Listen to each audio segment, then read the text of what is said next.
그런 고난이 없었다면은 하나님을 반석과 요새와 피난처로 그렇게 고백하기보다 하나님은 나를 사랑하시는 분이시고 또 내게 은혜를 베풀어 주시는 분이시고 복된 길로 인도해 주시는 분이시다, 이런 정도의 찬송에서 그쳤을 것입니다. 그렇게 고난은 하나님을 향한 우리의 찬송을 더욱 깊이 있게 해준다라는 것을 깨닫게 됩니다. 문학에는 어린 천재가 존재하지 않는다라는 말이 있습니다. 나이가 어리다고 해서 무조건 문학적 재능이 없다는 뜻이 아니라 문학적인 표현과 그 내용들도 작가가 인생을 살아가면서 많은 것을 느끼고 체험하면서 그 삶의 경험들이 묻어나기 때문에 젊은 나이의 작가보다는 아무래도 인생의 경험이 많은 사람, 그러한 작가가 더 원숙한 작품을 만들어낼 수 있다는 그러한 의미입니다. 다윗도 바로 그런 케이스입니다. 고난이 깊었지만은 그는 깊은 고난만큼 깊은 영성에서 우러나오는 그런 찬송을 부를 수 있었던 것입니다.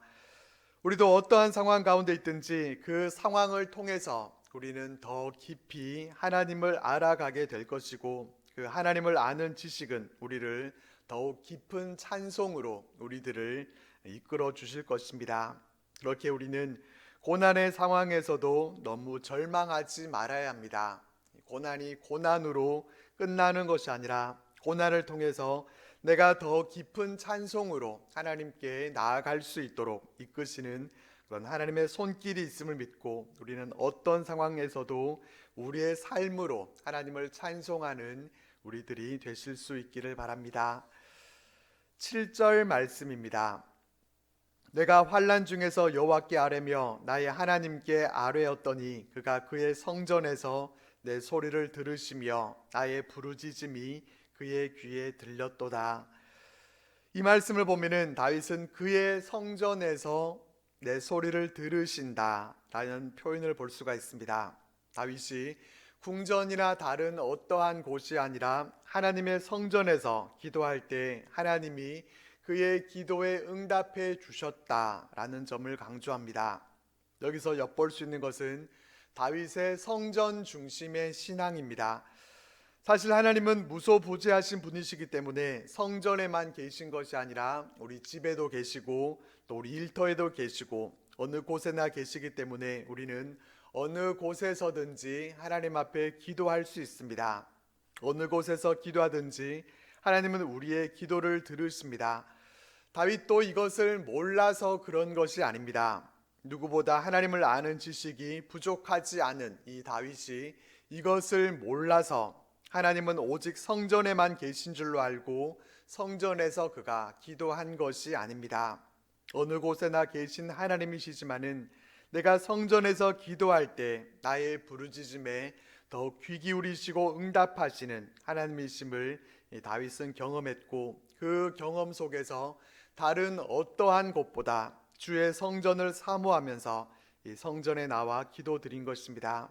우리도 어느 곳에나 계신 하나님이시지만은 예배당에 함께 모여서 우리가 기도할 때에 더욱 귀 기울이시는 그런 하나님이심을 알아가면서 보다 더 하나님께 가까이 나아가는 우리의 삶이 되시기를 바랍니다. 8절에서 16절 말씀에서는 하나님의 임재에 대해서 표현합니다. 이 부분을 보면은 창세기 1장의 천지 창조 때 모습도 생각나는 것 같고, 또 출애굽기에서 모세가 하나님을 만날 때의 그 모습도 우리 눈에 그려지는 것 같습니다. 옛 이스라엘 사람들은 제어하기 어려운 그런 자연 현상들을 보면서 하나님의 임재를 상상했습니다. 그래서 여기서도 화산이 폭발하는 모습에 빗대어서 하나님의 임재를 묘사합니다. 그렇다고 해서 천둥 번개라든지 우레와 번개와 같은 이런 자연 현상들이 곧 하나님의 임재를 뜻하는 것은 아닙니다. 그만큼 위험이 있고 또 능력 있는 분이시라는 것을 우리 눈에 보이는 것들을 통해서 이렇게 표현하고 있는 것입니다. 이렇게 위험 있고 능력 있으신 하나님이 하신 일이 무엇이었는가 하면은 17절 말씀에서 고백하고 있기는 하나님이 위에서 손을 내미셔서 다윗을 붙드셔서 물에서 건져내 주셨습니다. 다윗보다도 강한 대적들이 있었지만은 하나님이 다윗을 넓은 곳으로 인도하시고 또 자신을 기뻐하셔서 하나님이 구원해 주셨다라고 이 다윗은 찬양합니다. 여기서 특별한 표현은 하나님이 그냥 다윗을 건져 주신 것이 아니라 다윗을 기뻐하셔서 구원해 주셨다라고 하는 고백입니다. 그러니까 자신이 이쁜 짓 한 게 있어서 하나님이 그 이쁜 짓을 보시고 구원해 주셨다라고 하는데, 어떤 이쁜 짓을 했는지에 대해서는 21절에서 25절 말씀에 나옵니다.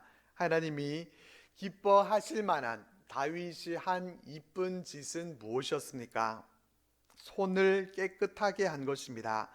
하나님의 도를 지키고 하나님을 떠나지 않고 하나님의 법도를 자신의 앞에 두고 하나님의 말씀을 버리지 않은 것입니다. 하나님 말씀에 순종하면서 깨끗한 삶의 모습, 이것을 하나님이 기뻐하셨다는 것입니다. 다윗이 찬송하고 있는 것을 보면은 승리의 비결은 전쟁 능력에 있는 것이 아니라 하나님과의 관계에 있다는 것입니다. 다윗이 찬송하고 있는 그 내용을 보면은 내가 힘이 있었기 때문에, 용감한 장수가 있었고 또 좋은 무기가 있고 또 좋은 그러한 전략이 있었기 때문에, 이런 내용은 하나도 없습니다. 오히려 손이 깨끗한 사람, 하나님의 법도를 떠나지 않고 하나님의 말씀을 버리지 않는 사람, 이와 같이 하나님이 기뻐하실 일을 행하는 사람이 승리할 수 있다, 그렇게 우리들에게 웅변해 주고 있는 것입니다. 우리는 다윗이 승리의 찬송을 부르고 있는 이 내용을 보면서 다윗은 그냥 시를 잘 쓰고 표현력이 멋지게 찬송을 잘 했구나, 이렇게 말하면서 지나갈 것이 아니라 우리가 승리하기 위해서, 우리도 승리의 찬송을 부르기 위해서는 이와 같이 해야 되는구나 하는 것을 마음에 새기면서, 다른 어떤 것보다도 하나님과 우리와의 그 관계가 어떠한지 그것을 우리가 잘 점검하고 또 하나님과의 관계 회복에 대해서 더욱더 우리의 마음을 둘 수 있기를 바랍니다. 승리의 비결은 오직 하나님과의 관계에 있음을 알고 항상 하나님께 잘 붙어 있어서 하나님께 더욱 가까이 나아가는 우리의 삶이 되시기를 바랍니다. 29절부터 마지막 51절까지의 말씀은 승리를 주신 하나님을 찬송하는 내용으로 이어집니다. 우리가 경계해야 할 것 중에 하나는 우리가 받아 누리고 있는 하나님의 은혜에 대해서 우리가 이것을 쉽게 잊어버리고 사는 것입니다. 분명히 하나님께서 하신 일이고 또 하나님께서 승리를 우리에게 주신 것인데도 우리는 그 은혜를 잊어버릴 때가 많습니다. 화장실에 들어갈 때 다르고 또 나올 때 다르다는 말과 같이, 하나님의 은혜와 도우심이 필요할 때는 하나님께 간절히 이렇게 간구하고 하나님을 붙들지만은, 문제가 해결되고 평안할 때에는 언제 그랬냐는 듯이 하나님의 은혜를 우리는 너무나 쉽게 잊어버리게 됩니다. 다윗은 승전가라고 할 수 있는 이 오늘 본문 말씀의 마지막 부분을 하나님이 베푸신 그 구원을 찬양하는 내용으로 채우고 있습니다. 하나님의 베풀어 주신 은혜를 그가 망각하지 않고 그 은혜를 되새기면서 감사 찬송을 드리고 있는 것입니다. 29절과 30절 말씀을 같이 한번 읽어보겠습니다. 여호와여, 주는 나의 등불이시니 여호와께서 나의 어둠을 밝히시리이다. 내가 주를 의뢰하고 적진으로 달리며 내 하나님을 의지하고 성벽을 뛰어넘나이다. 이 다윗의 고백을 보면은 다윗의 인생은 정말 캄캄했을 것 같습니다. 어디로 또 도망을 해야 하고 또 어디에 숨어야 하는지 매일매일 하루의 삶이 늘 막막했을 것 같습니다. 앞이 보이지 않고 막막하다는 뜻으로 우리가 캄캄하다라고 하는 이런 표현을 쓰지만은, 다윗은 실제로 캄캄한 밤을 보내기도 했을 것입니다. 어두운 광야에서 불을 피우게 되면은 불빛으로 인해서 발각당하기 쉬워지기 때문에 실제로 불을 피우는 것도 조심스러웠을 것입니다. 캄캄한 그런 그의 인생 가운데 다윗은 등불 되시는 하나님을 그가 의지했습니다. 하나님이 그의 인생에 등불이 되어 주셔서 그의 길을 비춰 주셨고, 다윗은 캄캄하기는 마찬가지이지만은 하나님을 의뢰하고 하나님을 의지함으로 적진을 달리고 또 성벽을 뛰어넘을 수 있었습니다. 그리고 하나님만을 의지하고 의뢰했던 이 다윗에게 하나님은 반석이 되어 주셔서 어떠한 공격에도 흔들리지 않게 하셨습니다. 또 하나님이 다윗의 발을 암사슴 발 같게 하시고 또 노토화를 당기게 하시고 구원의 방패를 주셨다, 이렇게 찬송합니다. 이 찬송들은 어떻게 보면은 다 결과적인 것들만 말씀해 주고 있습니다. 하나님이 그의 인생에 등불이 되어 주셨고 방패와 반석이 되어 주셨고 다윗의 걸음을 넓게 하셨고 또 그의 발이 미끄러지지 않게 하셨고 다윗에게 능력을 띠띠우셔서 다윗을 치는 자를 다윗에게 굴복하게 해 주셨습니다. 여기서 우리가 놓치지 말아야 할 것은 이 모두는 다 결과만 얘기하고 있는 것이고 이런 결과가 있기까지 다윗이 보냈던 고난과 그 훈련의 과정들은 모두 다 생략되어 있다는 점입니다. 결과만 놓고 보면은 그저 다윗이 부럽기만 하고 다윗에게는 늘 승리의 기쁨만이 가득했던 것처럼 그렇게 생각할 수 있겠지만은 생략되어 있는 이 다윗의 삶은 어떠했습니까? 많은 고난들이 있었습니다. 하나님을 찬송하는 내용들은 51절 말씀 속에 이렇게 담을 수 있을지 모르겠지만은 이 51절에 찬송을 하기까지 있었던 다윗의 그 삶과 연단받고 고난의 삶, 그것들을 그 모든 과정들을 기록하려고 하면은 얼마나 많은 양의 지면이 필요하겠습니까? 1년 동안만 있었던 일도 소설책 한 권에 다 담아내기가 어려울 것입니다. 다윗에게는 힘든 고난과 또 연단의 과정이 있었지만은 그러나 그 과정을 통과하고 났기 때문에 이와 같은 결과들을 가지고 찬송할 수 있었던 것입니다. 우리는 바로 이 점을 잊지 말아야 합니다. 처음부터 형통하게 시작해서 고난과 또 연단의 과정 없이 형통으로만 끝나버리는 그런 인생은 없습니다. 아무런 고난과 어려움의 과정 없이 항상 승리만 있는 그런 인생은 존재하지 않습니다. 그런 인생은 오히려 하나님의 돌보시지 않는 인생이고 버림받은 인생이지, 그런 인생이 성공하고 복된 인생이라고 말할 수 없습니다.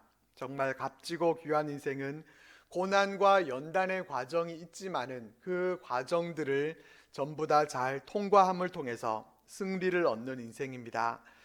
다윗이 골리앗을 무찌른 후에 늘 블레셋과의 싸움에서 이기고 또 왕의 군대 장관이 되고 사울 왕의 사위가 되고 계속해서 승승장구하기만 했다면은 어떻게 됐겠습니까? 그렇게 됐다고 하면은 장담컨대 이 사무엘하 22장 말씀은 존재하지 않을 것입니다. 늘 승리하고 형통한 삶이 일상인데 무슨 감사할 일이 있겠습니까? 그냥 원래 그런 것으로 받아들이고 감사할 것도 찬송할 것도 아무것도 없게 됩니다. 감사와 찬송할 일은 없고 오히려 교만해져서 하나님께 버림받고 나락으로 떨어져 버리고 말았을 것입니다. 이처럼 우리는 고난의 시간들도 승리의 찬송을 부르기 위한 그런 하나의 과정임을 기억해야 합니다.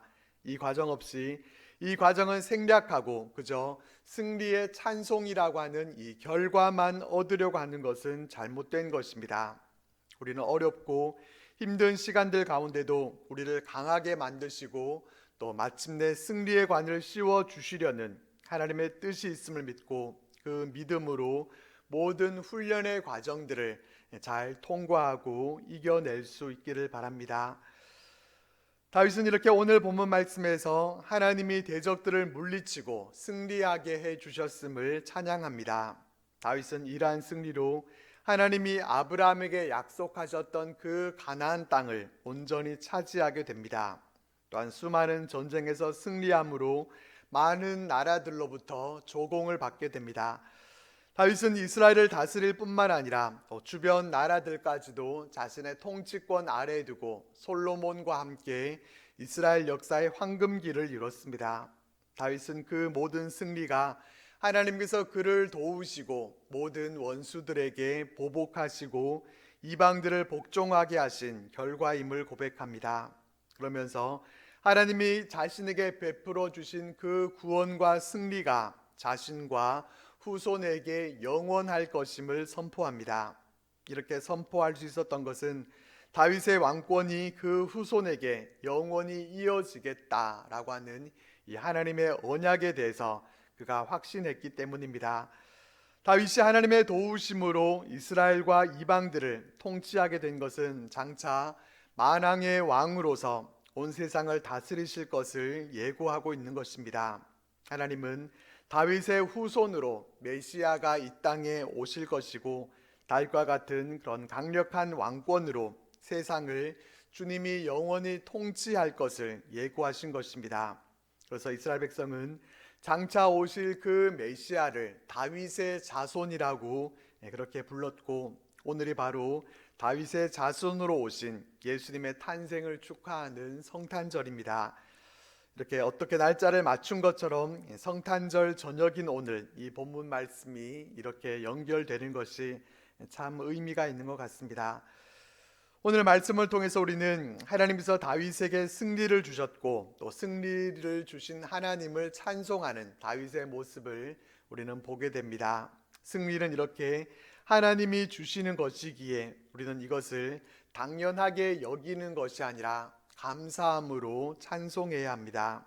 예수님을 이 땅에 보내주셔서 최후 승리를 거둘 수 있도록 해주신 것도 다 하나님의 은혜입니다. 우리는 이 하나님의 은혜를 망각해 버리는 그러한 모습이 아니라 이것을 잘 기억하고 평생에 하나님의 은혜를 찬송하면서 살아가는 우리들 모두의 삶이 되시기를 바랍니다.